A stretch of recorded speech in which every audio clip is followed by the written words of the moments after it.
Hello, units, and welcome to a very special edition of the show, 2 Units, 1 Cup, the podcast that stops a nation. We're going to take an in-depth look at the 2022 Lexus Melbourne Cup today, a runner-by-runner analysis, and we're going to come up with our $100 plays in terms of who we think might fare the best on Tuesday. And my name's Nick Foote. Joining me is the number one form analyst. The man that's going to help me do that is the Sultan. Sults, welcome along, mate. Footy, good to be here, mate. And 2 Units, 1 Cup, the R-rated podcast. Really, really good. 18 plus, gamble responsibly, of course. But yeah, if there's a better name podcast out there, I want to know about it because it's got some good backstory. Yeah, you wouldn't find one, mate. But hey, I'm really excited for the race. It always throws up something, and when you think it looks straightforward or a runner falls out, there's been a little bit of controversy this week. It can always just sneak up and grab you this race. But let's talk about the track conditions for very first, Salts, before we get into it. What are we looking like at HQ? It played really nicely on Derby Day for how much rain it got. What can we expect on Tuesday? Yeah, so Derby Day, the track was a soft 7. The rail was true, and it actually played quite fair. The inside was no real disadvantage. We even saw Asfoora. There was another sprint race, one come up the inside. The rail moves to the 2 metres on Tuesday. The question is how heavy it's going to be because there's 6 to 10 mil predicted Monday, and then there's actually 8 to 15 mil predicted Tuesday. So if it comes down on race day, we know that it can get chopped up. That 2 metres probably won't cover a little bit of wear from Saturday. You'd expect they get further and further off the rail. And if it does get heavy, it's going to be interesting how the Cup plays because there's a few horses in the market that are untried. There's a few that are proven on the wet as well. So the conditions, as usual, with horse racing are going to play a big factor. But I've definitely set up for it to be somewhere in that 7 range and potentially worse. Outstanding. Well, we'll take a look at the speed map as well, Salts. And they obviously had the barrier draw after the last there at HQ yesterday. And to be fair, I've actually seen more professional meat raffles at the local RSL than that barrier draw. You reckon Felgate couldn't run a meat raffle? Felgate was doing great things. It was the bloke that didn't know he had his mic on and just kept talking over the top of everyone. It was an absolute disaster. But there's been a fair bit of speed drawn outside in this particular race. How's that going to affect the shape? Yeah, well, the speed outside is probably going to ensure that it's going to be a genuinely run race, and I like that. And what we need to understand is there's a long run to the first turn in the Melbourne Cup as well. So particularly if you're an on-pacer, barriers don't really matter. So you've got horses like Serpentine, Knight's Order, Point NEPEAN, who all go forward, and they've all drawn out wide. So they're all going to come across together. It will ensure there's a genuine tempo when the speed's drawn out wide. A horse like Grand Promenade drawn barrier 1 doesn't want to kick up and lead, probably doesn't want to hold leaders back, but wants to hold a position up there. There's a couple of others inside that will want to hold a position. Found Declare like he did in the Melbourne Cup. NUMERIAN, a little bit of a query at the trip, but won't want to give away the advantage of that good gate. And the speed map we got up here, you cannot make a speed map for the Melbourne Cup and try and position runners where they're going to end up in the run. There's 24 runners. It's far too difficult. But what the speed map can do is give us a gauge on what the tempo of the race is going to be. And we can see those drawn out are going to roll across. And then you've got the favourite DEAUVILLE Legend with options from barrier 9, probably just settles midfield. Realm of Flowers, who's in the market, wants it real wet. Barrier 5 for Damien Thornton. Probably doesn't want to use her up, but might be able to settle midfield, off midfield, and do no work to get there. I mentioned the importance of barriers is sort of minimalised in the Melbourne Cup, but they can lose your races as well. Surprise Baby, terribly negative in a Melbourne Cup a couple of years ago, and it cost him the race when he flew home off a real slow tempo. But at least the race this year looks like it's going to be a good gallop, and that's what we want to see in staying races. We want to see genuine tests. We don't want to see a sprint home, and there's quite a number of horses that will get back and find their feet. Lunar Flare, MONTEFILIA most likely, DAQIANSWEET Jr. will get back, but the overall tempo of the race looks strong. Well, let's delve into those 24 runners, have a quick look at the market before we go into our runner-by-runner preview. And DEAUVILLE Legend is the fave in the race, $4 on Top Sport at the moment, taking up a lot of that market, a lot of support and a lot of hype around the European. Outside of Deauville, you go straight into double figures about Gold Trip, MONTEFILIA without a fight on the second line of betting. Then you're getting out to the likes of Realm of Flowers at 13s, Lunar Flare at $15, Vow and Declare at $19, and the rest of the field beyond $20. So if you're against the favourite, we'll go through each runner's chances, but if you're against the favourite, there's a lot of value to be had in the Melbourne Cup, like any year, Salts. Let's head into the runner by runner now, and we'll start off with good place to start, runner number 1, and that's Gold Trip for Kieran Maher and David Eustace. Mark Zahra on board. Blinkers come off for the first time, and this is the first of 5 of the stable's runners. They just dominate these staying affairs, and he's also the first horse to contest all 3 Melbourne Spring Carnival majors since Humidor in 2017. So that's the Cox Plate, the Caulfield Cup, and now the Melbourne Cup. It is quite an accomplishment, Salts, for a horse with only 1 win to his name. Yeah, and that's where the weights come into play. So he's carrying the top weight with 57.5 kilos, but he's only got the 1 win next to his name, and it was back in June of 2020. It was at Group 2 level in France. So his career best performance was his last start before coming to Australia, and we know he came to Australia and had that setback and missed last year's spring, but that was in the Grand Prix Saint-Cloud at Group 1 level over 2,400 metres. He was third behind the Classy Broom, who's a Group 1 winner in Europe. So his European form lines are quite good, but for a horse that hasn't won in over 2 years, he really does pay for it at the weights, and those weights cost him the Caulfield Cup, in my opinion. He got a fantastic ride by Mark Zahra, but he was poorly in at the weights on that occasion relative to, you know, he hadn't even won a Group 1. And I know like Montefilia got 2 kilos off him, and that's the mare's allowance at weight for age, but she's a Group 1 winner as well. So under those handicap conditions, he's punished. I mentioned how good he was with the weight in the Caulfield Cup as well. He was really good the start prior, I thought, in the Turnbull when ridden too negatively on a slow speed. And then he got that relative weight swing against him with a horse like SMOKIN Romans in the Caulfield Cup. What he does get is conditions to suit. He's a horse that likes to get the toe into the ground.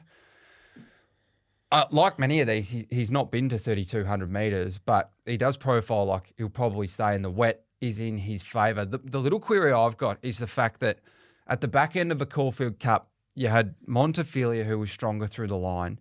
You had even DUAIS was quite strong through the line, and I give her none on the weekend. So if he's, what's he, $11? It's $11 on Top Sport. Yeah, I think he's quite well found in the market. Of those that are in the market, he's the one that's short enough. He was unlucky in the Cox Plate last start with Jamie Spencer on, and geez, we've seen with light infantry yesterday, you'd rather just put a jockey on that knows the course, because he copped a poor ride in that Cox Plate. But whether or not that's now overplayed, the fact that he went to the line under a hold, remains to be seen. He's got top 4 hopes, but he's under the odds. Yeah, punters can certainly get sucked into those rides when they go under the line under 4 grips, but that was at 2,000, and you make a very good point about the first try at 3,200, but I'm not going to sit here and write off the partnership of Kieran Maher and David Eustace, that's for sure. So Gold Trip, $11. Let's move on to runner number 2 now, DUAIS, who is a $21 shot. She's a 5-year-old mare. Ed Cummings trains. Hugh Bowman goes on.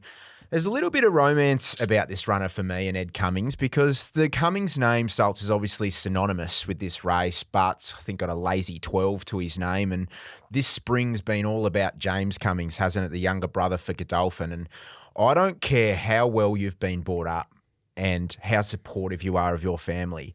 No one likes to be bullied by their younger brother in the training ranks.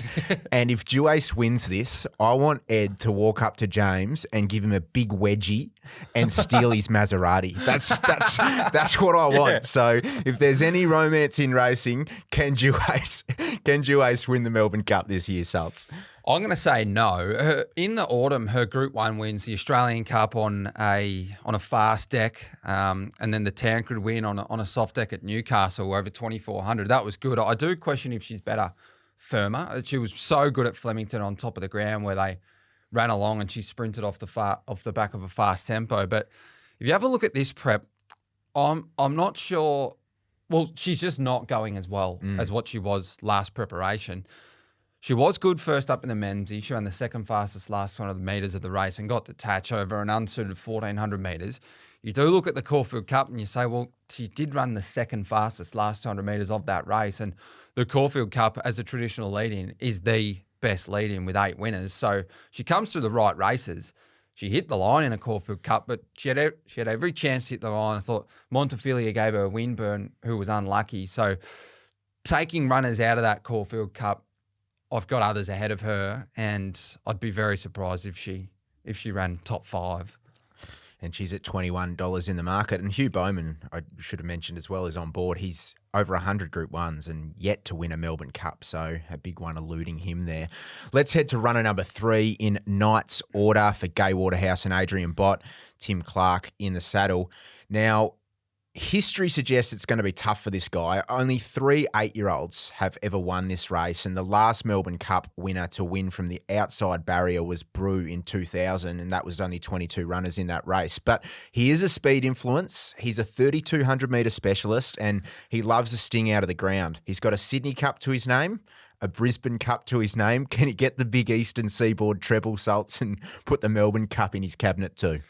Well, there's only one more sought after Eastern Seaboard treble. It's the Bairnsdale Cup, into the Port Macquarie Cup, into the Mackay Cup. And no runner's done that either. And no runner's done the Eastern Seaboard treble for the big 3. But we should set one for that. Yeah, we should hop on English Digital and set one for hopefully it. I don't miss the start. Oh, yeah. 5 lengths. No, but that's still sensitive. Yeah, it is, isn't it? But you mentioned that with those 8-year-olds, well, it's not easy to lead and win the Melbourne Cup, but the last 8-year-old that won the Melbourne Cup did lead and win. Off the top of my head, Twilight Payment was 8. He was at least getting on in years, and it's not easy to lead and win, but we've seen it happen recently with Twilight Payment. He's going to lead and win. Whether or not Serpentine from one inside kicks up and holds him out, I'm not sure, but I think Tim Clark will want to go forward and lead on him. And what you like about him is the fact that he's proven on wet going. If it gets to a 10, he's the one that you're going to elevate even further up your order. He's won over 3,200 metres in the past in those Brisbane and Sydney Cups. He stays all day, and I really liked his preparation. He won first up on a heavy track at the mile in the Chelmsford at Weight for Age. And when you're winning first up at the mile, you're putting the writing on the wall that a good prep is incoming. Then his run in the Turnbull was better than it looked, went far too slow in that Turnbull, some 8.9 lengths slower than class average to the 600. Then he got to the Caulfield Cup with a change of jockey with Tim Clark going on board. You thought, well, he's in with a hope here in the Caulfield Cup because Timmy will go forward and bowl along. Went too slow again in the Caulfield Cup. Should have got rolling at the 1,200, made it a dash home. They went 5.4 lengths slower than class average to the 600, but it was really from the 800 where he allowed the other horses to bunch up next to him and turn it into a dash home. Now, what I loved about his Caulfield Cup run, similar to when Vow and Declare won the Caulfield Cup, or was placed in the Caulfield Cup and then went on to win a Melbourne Cup. He didn't lead that day, Vow and Declare, but what he did do was look gone and then came again through the line.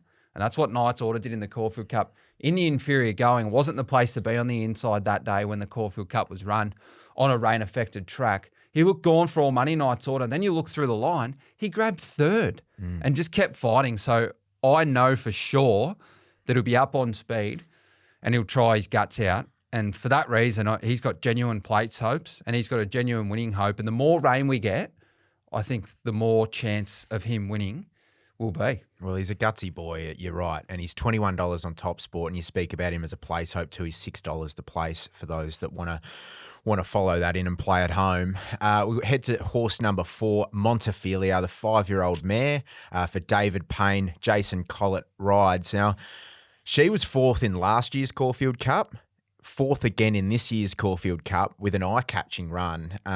David Payne pushes on this time around and brings her to the Melbourne Cup, and she's one of the key locals in the market.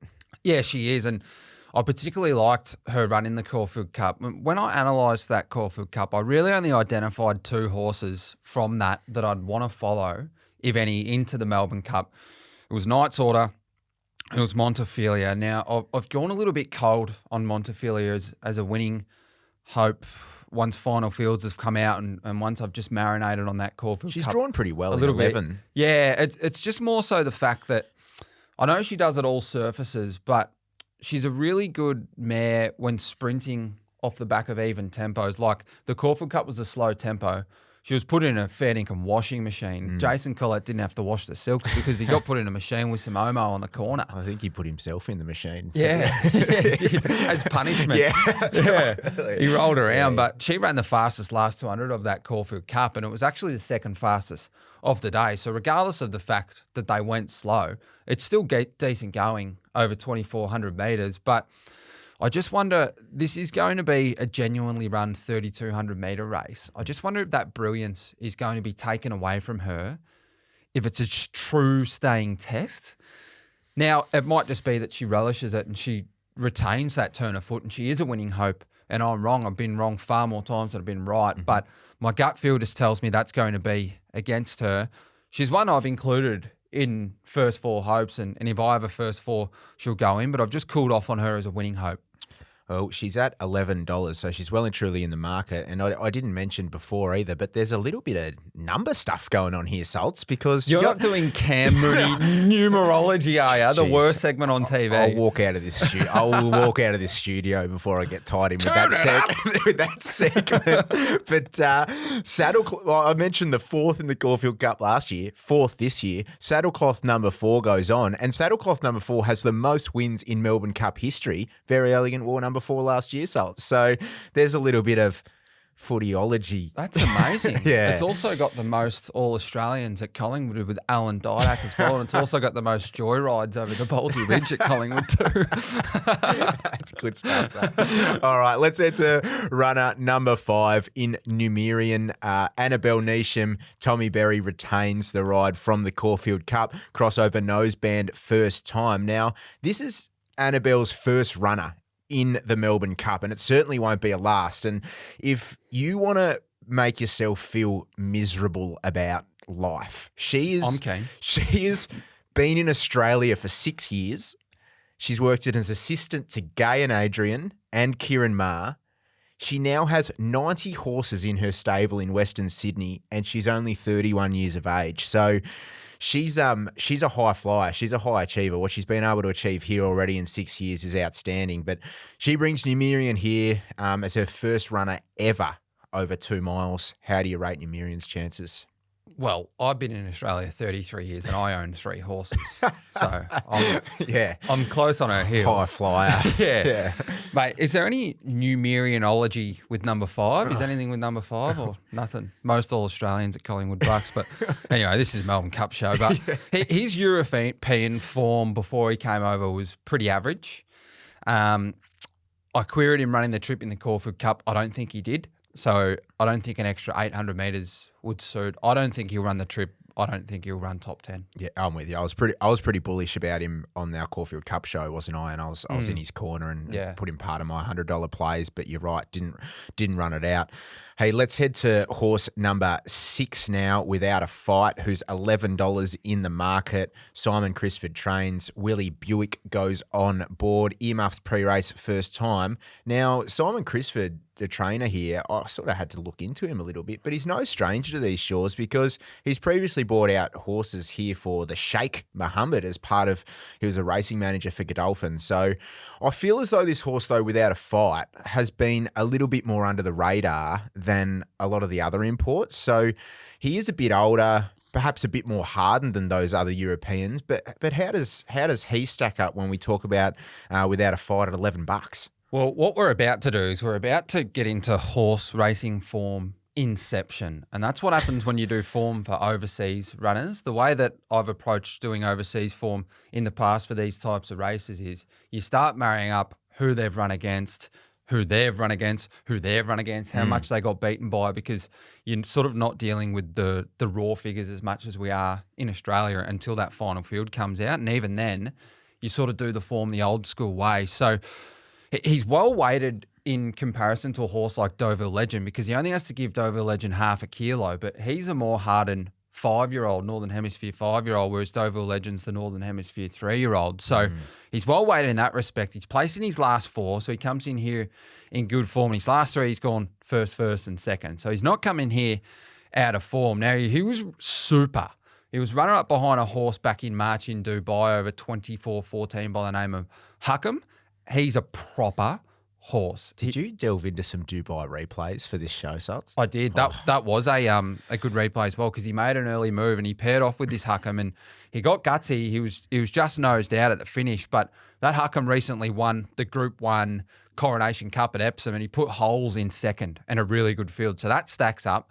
Now that was back in March. 3 back he won at listed level at York over the 27.87. He ticked the staying box there. There was a couple of little queries whether or not he'd stay, but he ticked it there. He won by 1.75 lengths. It was soft on the line. I'm not sure about the strength of the field. The runner-up, a horse named John Leaper, was well off him at group level either side of them. That John Leaper, he did run fourth in an E-bore and run okay, but the strength of that field at York, I'm not sold on. He was then, John Leaper, runner-up to Without a Fight. Subsequently, after that, when Without a Fight won the Group 3 Silver Cup Stakes, that was over the same course and distance, 27.87 at York, so he stayed again. Third place, Thunderous, though. Form just fair, either side of it. Really just an open handicapper over there, I think. So his most recent lead-in, he had 2.5 months off, and apparently they kept him quite soft fitness-wise. They didn't want to punish him at the weight, so he had 63 kilos in the listed Dubai Godolphin Stakes over 14 metres at Newmarket. Now, the winner, Siskani, is a listed horse around that level, not really a top echelon horse. But the word is Without a Fight wasn't ready for it. They didn't want to punish him. He found the line really nicely, under 63 kilos. Now, you look at his soft track record on paper and you might say, yes, he wants it, but he's had no wins worse than a soft 6. He hasn't won on a soft 6 since 2020. His last 2 goes on a soft 6 have been for 2 big fails. So he's one that I'm not sure wants it too wet. He is well weighted, bringing over some decent form from Europe, and he's in the mix. I've been absolutely saltceptioned there with some European form. That's outstanding, mate. $11 around Without a Fight. And to be honest, Salts, after all of that, I'm still not sure if I want to back Without a Fight or not. Like, all I heard is it's a pretty good European horse. All right, horse number 7 now is CAMORRA. So for Ben and JD Hayes, formerly with Gir Lions over in Europe, Benny Mellum goes on board. A few gear changes here, crossover noseband first time, earmuffs pre-race first time, and standard bit first time as well. Now, he worked with DEAUVILLE legend last week and at Werribee, and Mellum was really impressed with how he worked. Benny Mellum's chasing some Melbourne Cup glory here because he rode Johannes Vermeer in 2017 and was nabbed real late by Rekindling. It would have been a bit of a sickie for him. What do you make of CAMORRA? Because apart from it sounding like a mid-level sedan that everyone's mum drove in the early 90s, what do you make of CAMORRA? Because you're looking at $51 for this import. Is it actually a sedan? It sounds like one of those Toyotas that got rebadged as a Holden. I think it's a cross between like a Camry and a Corona or something. Yeah. I'm not sure. But well, I think he's going to upgrade. He needs to upgrade from a 4-cylinder to a 6-cylinder to win the Melbourne Cup because he's just going on 4 cylinders over in Europe. And of these internationals, he's the one that brings the lowest form. He won the Curra Cup at Group 2 Level 2 back, and we saw Twilight Payment come through that and win the Melbourne Cup. But that's over 16 metres, so he stays. He beat a horse by the name of Gear Up, who did win a Group 3 level, subsequently beating a horse by the name of Cleveland. Mm-hmm. But this Cleveland character, he's not really a group horse over there. He's more just an open sort of handicapper, lower level type horse. So not sure on that Curra Cup form. He was then beaten out of sight in the Group 1 Irish St Ledger over 28-18. Now, that's a proper horse race. That's one of the better races in the world at Group 1 weight for age, but it's still not an ideal lead-in performance, getting absolutely walloped. Mm-hmm. And I think his price is right. Outstanding. We'll move on to horse number 8 now, and that is Deauville legend, the favourite, the Northern Hemisphere 3-year-old. James Ferguson trains, Kieran McAvoy goes on board, and sired by See the Stars, whose progeny's just been enormous. Had enormous success overseas with the likes of Stradivarius and Baid, to just name a couple. So much noise around this bloke. If Kieran McAvoy wins, it will be his 4th win in this race, equaling Bobby Lewis and Harry White for the most wins in the Melbourne Cup ever. So there's a little bit going on here with this favourite. There's a few storylines, and $4 on Top Sport. Is it a good price? Well, it's top odds at the moment 4 bucks as of Sunday morning in terms of versus the other bookies. So it's not a bad price, and he's profiling beautifully for this race. He's profiling like many a Melbourne Cup winners in years gone by, but unlike some of those past lightly raced imports, a la cross counter, he has to carry 55.5 kilos. Now, it's relative to the strength of this field. I'm not sure it's the strongest edition of the Melbourne Cup we've seen. His lead-in form's also really, really strong. So he's probably earned that weight. Cross counter got 51 kilos when he won the Melbourne Cup as a Northern Hemisphere 3-year-old. Rekindling off a similar profile got 51.5 kilos in 2017. Now, both had similar time form ratings leading into the Melbourne Cup to Deauville Legend. On paper, though, looking back through the form, I think Deauville Legend brings a little bit more of a solid body of work in terms of the horses he's been racing against. The Northern Hemisphere 3-year-old crop this season look outstanding, and he's been measuring right up. I'm glad we sorted out that weight scale because that was just extracting the urine. Like, imagine if Deauville Legend rocked up, carrying a kilo and a half less like those that have come before. If he had 52.5 kilos, it'd be no betting. It'd be $1.50. So it's rightful because they were starting to beat the system. Yep. And now they're getting weighted on their performances and the fact that they're sort of Southern Hemisphere 4-year-olds now as well when they come here. But now he's a tricky ride when you watch his replays. He can lug in and out, but he's still learning and he's improving every time he gets to the track. So I wouldn't be surprised if the trip away and some maturity sort of irons that out. Now, he's not one of my favourite jockeys to back, Karen McAvoy, but what you can bank on is the fact that he rides this race and he rides it well. He's a big race jockey, isn't he? He's probably not your real sort of midway or your benchmark 78 sort of wide barrier jockey that I want to be with, but he's a big time operator. He is. So in that respect, I have absolutely nothing against the booking whatsoever. He hasn't missed the Quinella since his debut when he missed the Quinella, and that's now 6 starts in a row where he's ran the Quinella. So he's a bloody honest horse. He tries his guts out. He doesn't have any wet form, which is a little bit of a query. He just hasn't been tried on it. But it's something when we assess his form now that I'm sort of going to overlook and just back his quality as well. So he won over the 26-15 metres in the Bahrain Trophy Stakes. That was at Group 3 level at Newmarket. That was in July. He beat a horse by the name of Al Qareem, who recently won at Group 2 level over 3,000 metres at Longchamp, which ties in a horse like Sober, who was third at Group 1 level over the 3,100 metres in the pre-Royal Oak over 3,100 metres. Like I said, it's Group 1 level at Longchamp as well. So form out of that race, big tick. Then he goes to the Gordon Stakes, Group 3 level over the 24-12 at Goodwood against the fellow 3-year-olds. He was runner-up to New London, but he had to give New London and the rest of the field. He copped a penalty in that race, so he gave the rest of the field 1.5 kilos, which isn't easy. So he was rated on his quality. New London won, then failed next start with excuses, soft track excuses. Now, most notably, he beat Hu Yamal this day, who lines up in the Melbourne Cup this year.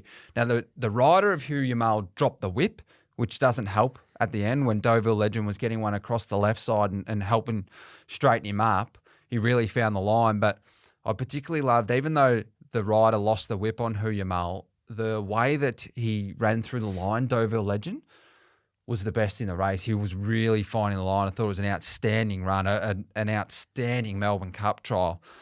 Then he went to the 23.85 metres at York. He won by 2 3/4 lengths, eased down. His turn of foot was completely devastating this day.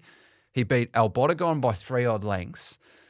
Although it's noted by form analysts overseas that El Bodegon's more suited at 2,000 metres, you watch his Cox Plate run and you say in Australia he wants 2,400 metres the way El Bodegon ran in the Cox Plate. He hit a flat spot and then came again. So he's beat a horse that's measured up to the likes of Animo in Australia at Group 1 weight for age level. He also beat a horse by the name of Secret State. Now, that horse had beaten him 3 back at Ascot, and Deauville Legend was able to turn the tables on Secret State. Prior to that, Secret State had won 4 on the trot. He then went and failed as a $2.10 favourite, subsequently Secret State, but he had vet issues, so I don't want to pen that form. He's a proper horse at Secret State, and he's turned the tables on him. So the fact that he's gone and turned the tables on Secret State, the general progression is performances suggests that he's getting better every time he steps onto the racetrack. And if you have a look at the ratings he's run in his past 4 runs, he's improved in each and every one of them.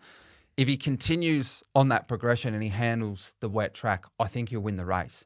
So he's one that I'm definitely going to be keeping safe. And his overseas form against some quality gallopers, even now as a lightly raced horse, is outstanding. He's a rightful favourite. Yeah, I totally agree. And you referenced that race where he beat El Bodegon at York. And there's this mixture of, it's a 2-mile race. It's 3,200, but you still have to have an element of that turn of foot. And that's what is absolutely petrifies me about this runner is that I think he has both. Yeah. So the little query is he's showing this devastating turn of foot on top of the ground. Can he do it in the wet? But he's just such a quality nag that I'm happy to gamble on it. Well, he's the favourite. And he's $4. And the favourites won the race a total of 34 times, which is a strike rate of around 21%. So that's our Cup favourite, Deauville Legend. Let's move to horse number 9 now, Stockman, a 6-year-old for Joseph Pride, Sam Clipperton rides, and ran in the Rosehill Gold Cup on Saturday, 59.5 kilos he lugged from barrier 13. Ran fairly. Joe Pride is using that as a platform to launch from 2,000 metres straight into the Melbourne Cup, which is a formula that was often used by Bart when the McKinnon used to be run on Derby Day, launching from that 2,000 metres on the Saturday straight into the 3,200 on the Tuesday. So we'll see how Stockman stacks up there, Salts, in terms of that formula, but he's a $31 chance. He is. He stays. He stays. I have no doubt he stays. He had the run in the Group 1 Metrop. There's a couple that come through here that we'll get to down the page. Realm of Flowers. Durston come through that race, won the Caulfield Cup. He had the run there, though. He does get 2.5 kilos off Realm of Flowers, but she had excuses. We'll get to that. He then went and won the St. Ledger over the 2,600 metres at Randwick. He beat Arapaho there. If that St. Ledger at Randwick's a form reference for the Melbourne Cup, then I like accepting bad rides and not crying about them. And seriously, he went to the Rosehill Gold Cup on the weekend, like you mentioned, over the 2,000 metres as a lead-in. He found the line nicely. If he was trying in that race, then so was Laydown Sally in the rowing final at 2004 Athens Olympics. Oh, no, not Sally. Because Sally laid Leave down. her out of it. I reckon Stocky went to the back, and I'm not sure how much he wanted to win the race, but he hit the line sweetly. It was a decent lead-in to the Melbourne Cup, but I can't see him winning. I can't see him running top 5. And good day to all the stewards listening out there. Horse number 10, Vow and Declare.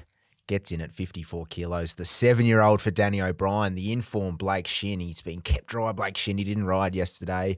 Must have had a suspension. But Vow and Declare's won it for Australia. They're on top of the world. The 2019 winner of the race. I think Matty Hill does it a bit better than me. One of the great podcast intros. Yeah, it is one of the great podcast intros. The champ returns. He's in bloody good order. He hasn't been in the winner's stall since the 2019 Melbourne Cup, but Blake Shin's in outstanding form. He's going pretty well. Where's his chances lie as a $19 shot?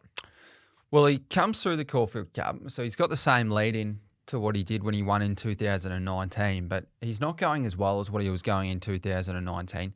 His run in the Caulfield Cup was good to go up in trip. He covered ground. He was in and out of cover, and he covered some ground, and he stuck on well through the line. We know he stays, but just needs to elevate a little bit too much off his performances so far this preparation, whereas when he won that Melbourne Cup in 2019, he elevated, but he elevated off the back of some performances that were probably 2.5, 3 lengths superior to what he's done so far in this preparation. So it would surprise me to see him run a top 4, but the fact we know he stays and he's a past winner of the Cup and he's got 54 kilos, so he's decently weighted for a past winner over this distance because his form had tailed off. He can run a top 10 for sure. All right, horse number 11, Young Werther. Werther. I'm going to go with Salt. Werther. Young Werther. Danny O'Brien again trains. Damien Lane rides, and yeah, he ran 3rd in the Turnbull Stakes and then headed to the Cox Plate and looked to finish off quite well in between a wall of runners. Drops 5 kilos off that run in the Weight for Age Cox Plate. But the worrying thing for this galloper is one career win, which came in September 2020 in maiden grade at Geelong over 1,500. So if you love maidens at Geelong, Salts, tell us how that form stacks up. This could be the horse for you. Well, let's approach him from the European form perspective. So he SP $10 when he won that maiden. The runner-up Dubai Centre recently won a Bush Open at Cowra. So the form stacked up. And the third place Inkerman Road took 8 more goes to break his maiden. It's franked. So the form's franked. He actually ran a big figure in the Cox Plate relative to his 5 kilo weight drop here. So he drops out of that Cox Plate at weight for age. He had 59 kilos. Now he has 54 kilos. He had the run in the Cox Plate though. His last 200 was the 8th fastest of the race. And I know that Very Elegant last year came through the same lead up, Cox Plate into Melbourne Cup. But you look at her run and like class aside, her run, she found the line in that Cox Plate, whereas he had every chance and has run the 8th fastest last 200 metres of the race. I know he's run quite well in an ATC derby behind Explosive Jack, but I'm not sure he's going to stay the 3,200 metres. And he's not for me. He's not one of mine ever. It'd be a big long game that Danny O'Brien's playing if he was to figure in the money. But yeah, $31 for. Well, he's got a decent weight for someone playing the long game because he's got 54 kilos and all he's won is a maiden. Yeah.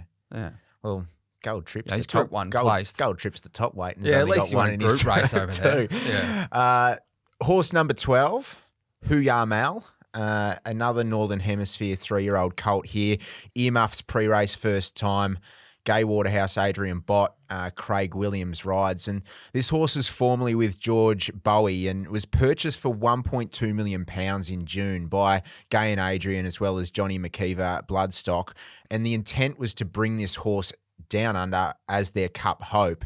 Now, Craig Williams is on board and we know he can talk, but how about his performance yesterday after the Empire Rose Stakes at Flemington? He's dismounted the horse about a K past the finishing post after winning the Group 1, and he's run back to scale. He's and he's as fit as anything, Craig Williams. He's still bloody talked for about 9 hours in his interview. So he's a good operator, Willow. And how do we rate this imports chance, Salts? Let's see what he is in the market. He's at $20.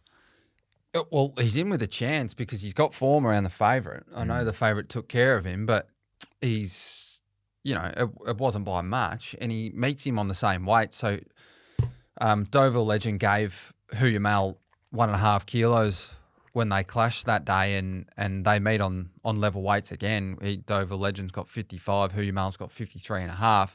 He's got the 53.5 because his form's not quite the overall quality that Deauville Legend has put together overseas. But having said that, he was runner-up to Desert Crown in the time on a Group 1 Exum Derby over 24-20 metres. That horse is an unbeaten weapon and unraced since. So we're not sure about the frankage, but prior to that, the horse was airborne. So I think that's good form.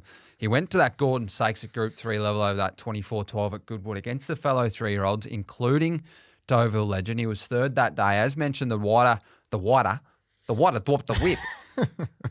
But I thought Deauville Legend was running away from him through the line. Can we get a speech pathologist? Oh, no. I've gone all Bugs Bunny. Salty tunes. You got to. Salty tunes. Yibbity. That's Rex Hunt. Anyway, he meets him on those level weights, but I mentioned Deauville Legend was pulling away. He then went to the March Stakes at Group 3 level at Goodwood. Subsequent to that, he put 2.5 lengths on the runner-up. There was a big gap to third. That was over 28-16 metres on a soft track. That runner-up, Perfect Alibi, won a listed race subsequently over the 28-32 metres, but it was against their own sex. And the runner-up there, Pearl Beach, was subsequently average in a weak fillies in mares race. So all in all, that March Stakes that he won looks really weak. Mm-hmm.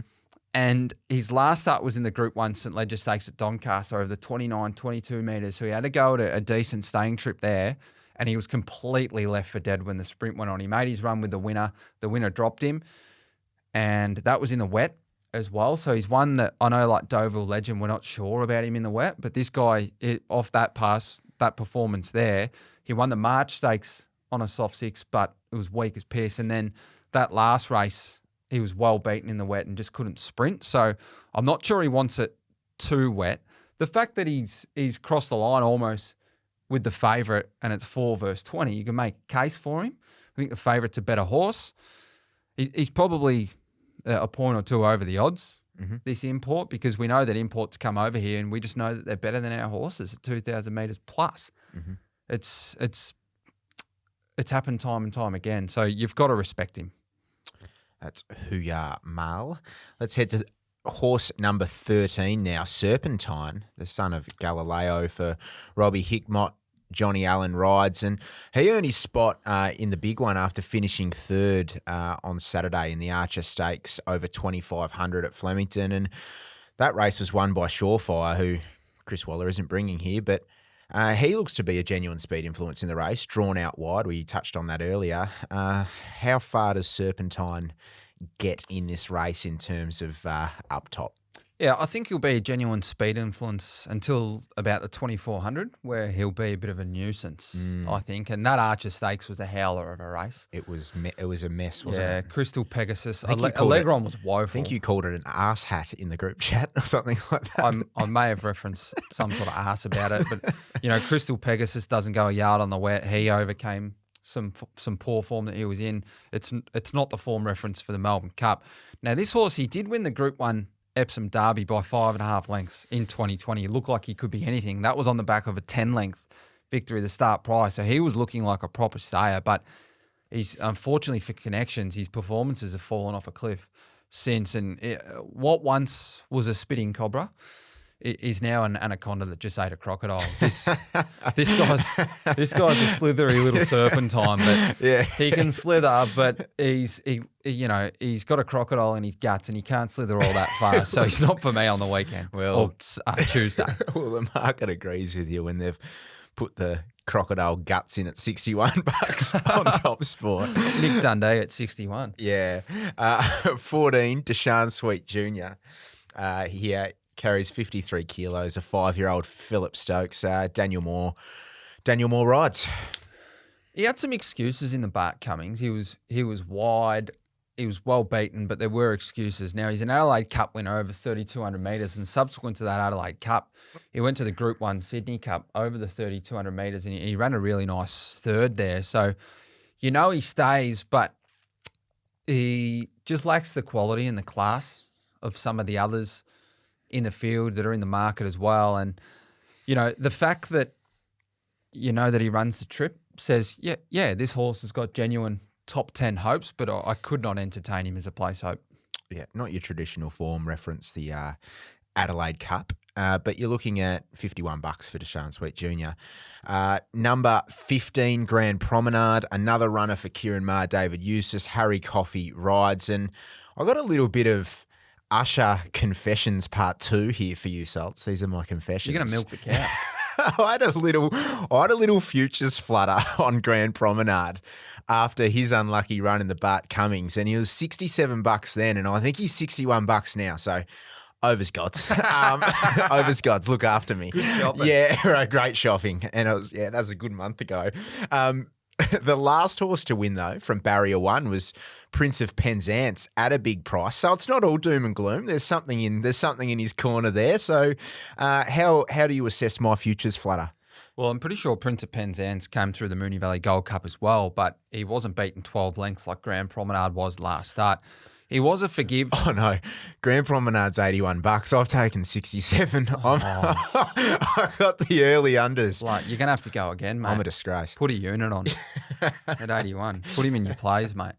All out. But, yeah, he was pasted in that Moonee Valley Gold Cup. He sat in the 1-1, was left for dead, and the first half of the race was where the winner sort of settled just off the pace, but he was well beaten. He was a forgive in the Herbert Power at Caulfield, and he was sort of tightened for room, held up, hit the line okay. Off that, like you said, he was in the market 9-10 in that Moonee Valley Gold Cup because you thought he's progressing to something, but he was just so well beaten last start. We know he likes Flemington.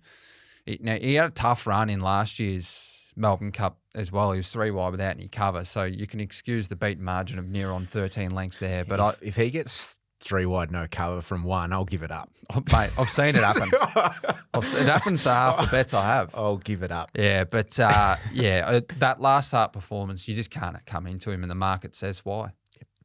Horse number 16, Arapaho, $101 chance for Bjorn Baker and Rachel King. Now, Bjorn's been putting in the hard yards here with Arapaho, so he's been getting to Warwick Farm at 3 a.m. before the track even opens to get this horse galloping the Melbourne way of going. So I think he didn't want to pay the float fee, bring it down early, and so he's just been going rogue on the Warwick Farm course, and he's obviously the groundskeeper's giving him a key to the gate, Salts. Groundskeeper Bjorny. Let me in, gallop him.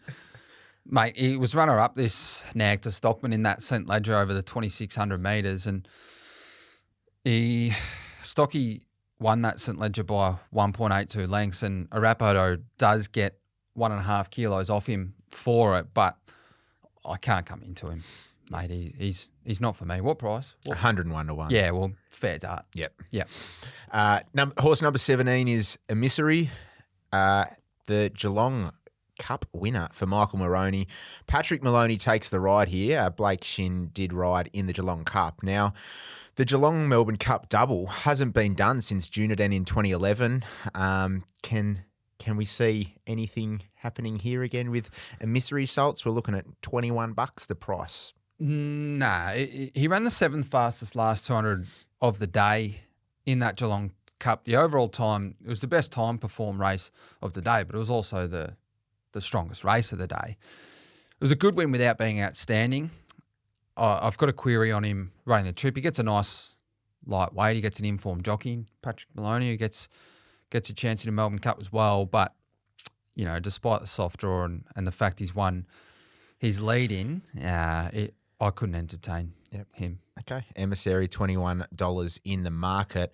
We're going to move on to horse 18, Lunar Flare, another mare. Back to another 7-year-old mare in the field. Graham Begg, Michael D in the saddle. Now, Caulfield Cup and Vic Derby winner, Mick D. He's absolutely airborne at the moment, this bloke. And can the daughter of 2013 Melbourne Cup winner Fiorente do this? And can she follow in our Mandan's footsteps from 2016 and do the Bart Cummings Melbourne Cup double, Salts? Yeah, well, I sort of had a good feeling she was going to be in for a huge spring. I thought, you know, before... You made a call earlier on the show. I think it might have been... the wrong race. It was the Caulfield Cup, but still at huge odds. She certainly had a great prep. Yeah, before the preparation started, I thought she was a real Caulfield Cup hope. They didn't go that way. But what she did in the naturalism and all her lead-in runs prior to winning the Bart Cummings, the riding was on the wall, and she won that Bart Cummings well. She sort of settled a lot closer to what she normally did. She was quite keen. When the gap come, she sprinted really hard. She beat a luckless Francesco Guardi, who then turned the tables on her in the Moonee Valley Gold Cup over 2,500 metres. That was a very fast run race. So she comes through a great platform and a great lead-in. She settled last in that Moonee Valley Gold Cup. The winner, Francesco Guardi, got a James McDonald special, the one of just the infinite amounts that he's giving horses at the moment. He's taking the piss. That horse jumped from barrier 1 or 2 and settled on the rail midfield, and then he just blended into the race at the skew at the very right time and then just sprints it away. Whereas Lunar Flare was last on the rail, and the race had gone past her by the time she could get into the race. But once she got out, she hit the line. She ran the fastest last 200 metres of the race. So in a fast run 2,500 metre race, you run the fastest last 200 metres of the race. You now drop from 55 kegs to 51.5 kegs and go up in trip. It's a good recipe. It's a good recipe. She can win the race. Whether or not I have something on, no, but she goes in all the exotics. It's the recipe that Prince of Penzance followed in 2015, the exact setup. So, Lunar Flare might feature in a little play for me later. Horse number 19, Smokin' Romans, another runner for Kieran Maher, David Eustace, the gun hoop, Jamie Carr in the saddle. And Smokin' Romans, he's had a ripping spring. So won the naturalism, then went on and bloused them in the Turnbull Stakes. He was deservedly sent out favourite in the Caulfield Cup, but it wasn't to be. is the 3,200 metres a query? One career run at 2,800 metres in the Bagot earlier this year, beaten 22 lengths. Yeah, well, I can excuse that, but the trip is a query, of course. When you haven't been there before, of course it has. So it's a query for many of the runners in the race. He had the weight pull on Gold Trip in the naturalism and beat him over 2,000 metres on a wet track. But like I said, he made him 6 kilos better off at the weights. And then Gold Trip was a weighted special when he went to the Turnbull because he got that weight swing. But Smokin' Romans just got the perfect run in transit off the back of a slow speed and won quite well. And then off the back of that, Smokin' Romans was the weighted horse going to a Caulfield Cup because he'd beaten all of them in the Turnbull, and then he was getting weight off all of them, dropping in the weights going to the Caulfield Cup. He had excuses in the Caulfield Cup. I was about to ask, so Jamie, dare I say, missed the boat a little bit, got caught a bit flat-footed with Smokin' Romans. So if we can excuse that and perhaps Smokin' Romans runs better, is $21 a fair price for the Caulfield Cup favourite? Well, we mentioned the fact that they went slow in the Caulfield Cup and Knights Order went too slow. So you mentioned the fact Jamie missed the boat. When the tempo slackened, she just needed to go up outside the leader and not let the race go around her. And the race went around Smokin' Romans and he just got cluttered up and forced back to the inside. He was okay to the line. In regards to his price, I wouldn't want to take that price. I think maybe just a smidge unders. I query him at the 3,200 metres against some of this quality, and he can run top 10 though. He's in the right yard, of course. All right. Horse 20, TRALEE Rose, the 6-year-old mare for Simon Wilde, and swaps Deans this year. So ran 9th last year under the guidance of Dean Holland, and now she gets the 48 years young Dean Yendall on board. And from all reports, Dean Yendall's just picking his own rides these days, Salts.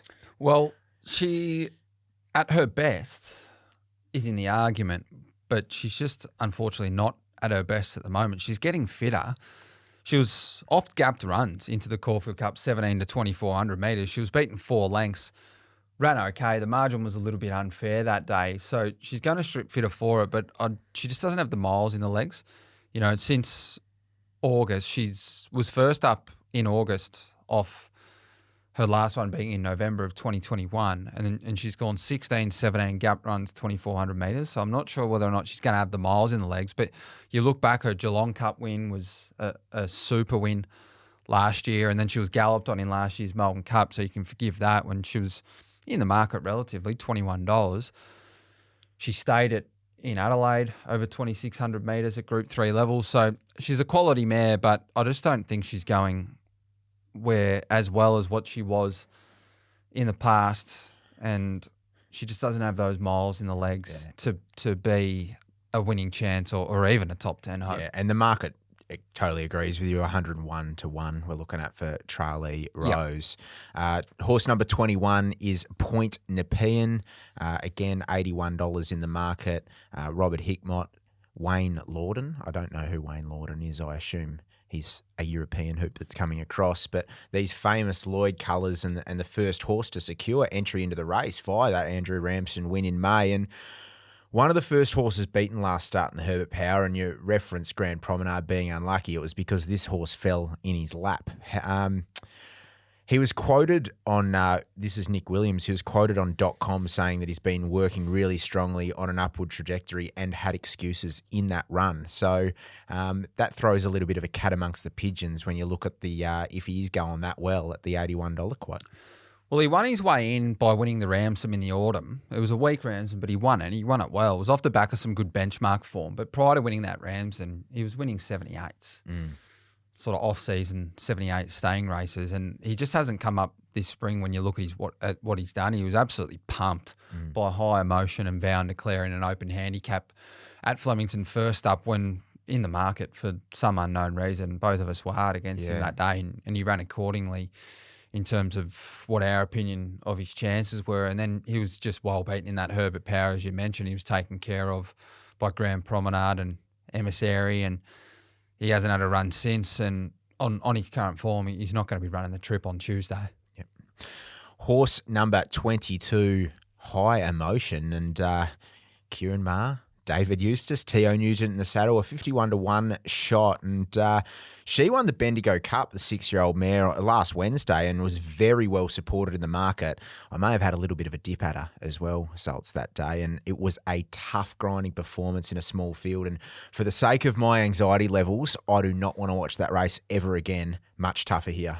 It was a tough win. She nosed out a horse by the name of Port Phillip, who in one preparation had gone from winning a maiden to being Group 3 place in a Bendigo Cup and being as poorly weighted as I've used it before. Magda Sabansky in the stage of in the Alps of the Tour de France, but he ran well that day, Port Phillip, but he was nosed out by High Emotion. But the fact that she likes the wet and he's quite dour suggests that this is not a bad setup for her, but she just lacks the class of some of these. I personally can't see her running a top 10, but I do think that she's earned her place in the race. She's in on a lightweight.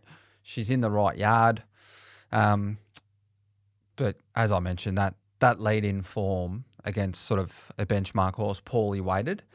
I know that she beat Point NEPEAN in an open handicap at Flemington as well. She likes Flemington, but not a top 10 play for me.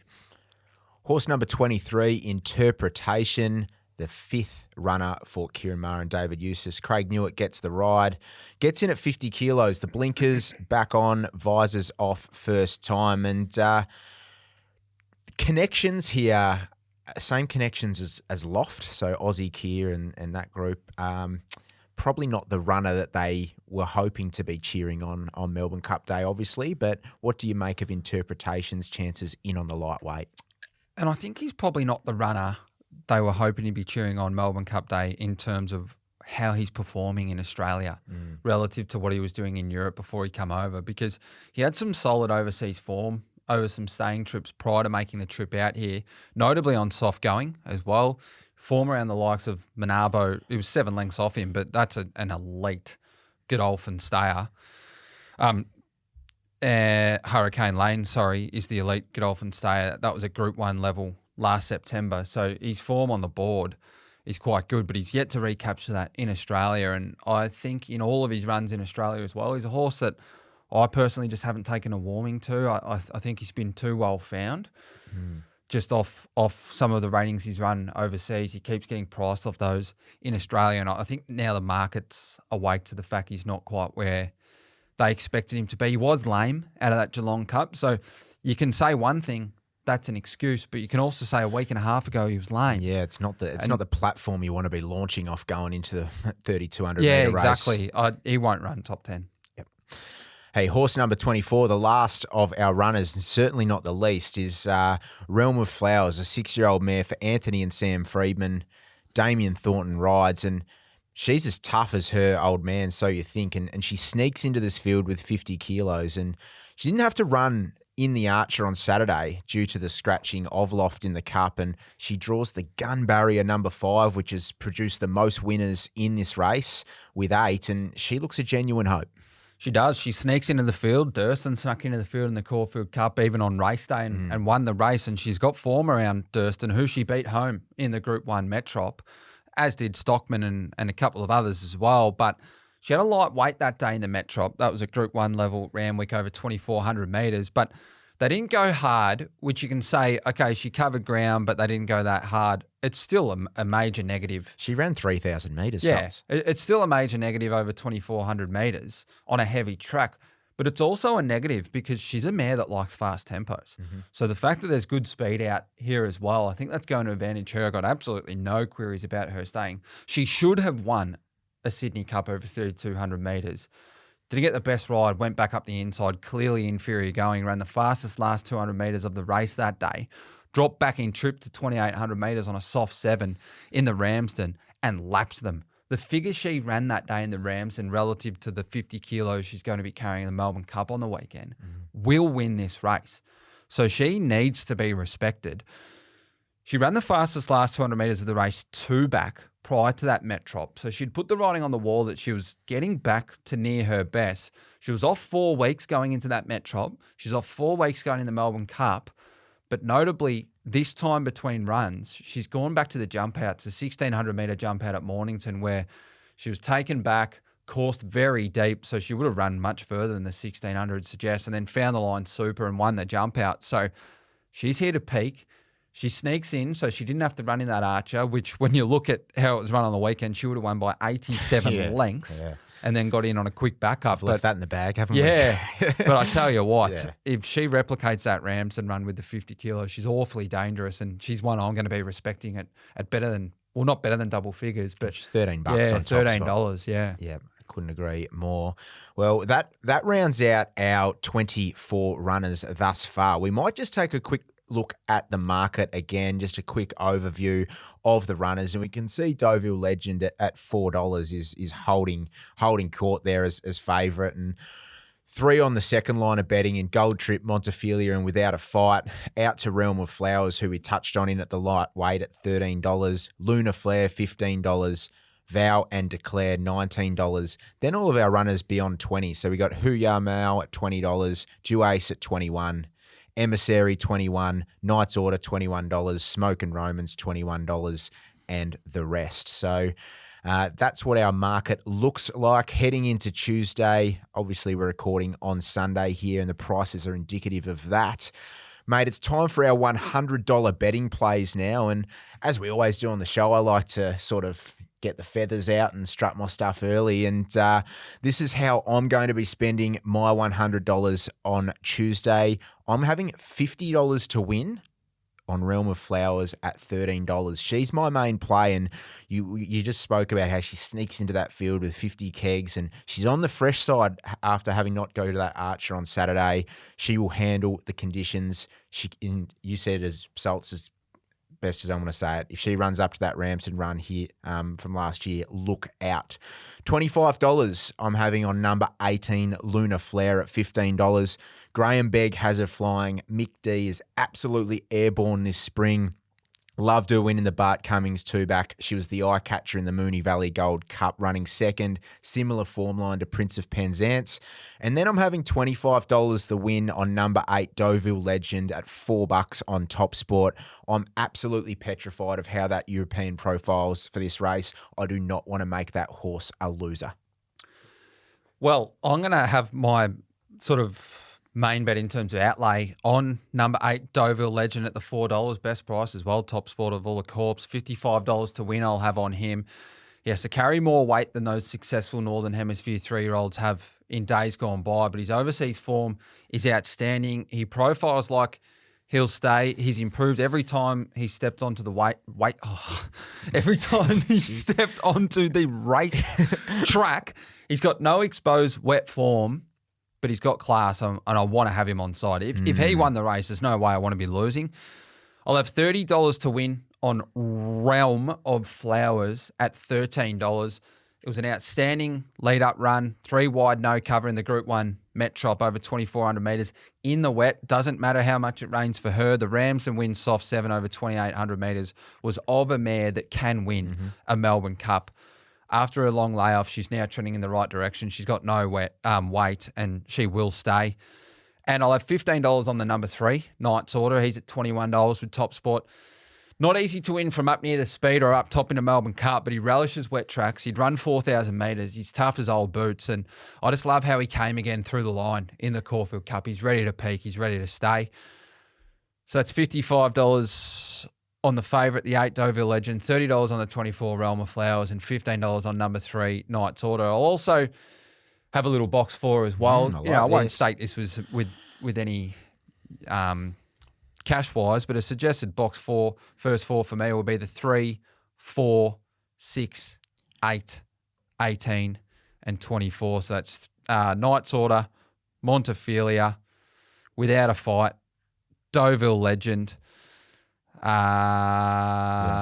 Lunar Flare, and Realm of Flowers. Outstanding. And, well, they're the plays, mate. They're out in the Atmos. Good luck to all. I'm sure plenty of people will agree with us, and many will think we're morons and go against us. That's what the Cup's all about. Form your own opinion, and hopefully we've given you something there through our runner-by-runner analysis that can help you form your own opinion and enjoy the big day. We certainly can't wait for it. As always, gamble responsibly. I'm going to be on course, Salts, because I absolutely love this, and I heard there's a bit bit of a polar blast and wet going around and a bit of wind. So hopefully I'll have. You're gonna wear your peaky. I might have to wear the blind, or I'll have some real strong stuff through the hair, I reckon. You won the races. Yeah, I am. I'm Billy Kimber and I won the races. Yeah, no, I'll be Where there, are you mate. sneaking into? Birdcage? I'll probably be, mate. Don't get me started on the birdcage. You've got to hate horse racing to get an invite to the birdcage. So true. Yeah, the only people that get there are people that wear aluminium foil hats and just hate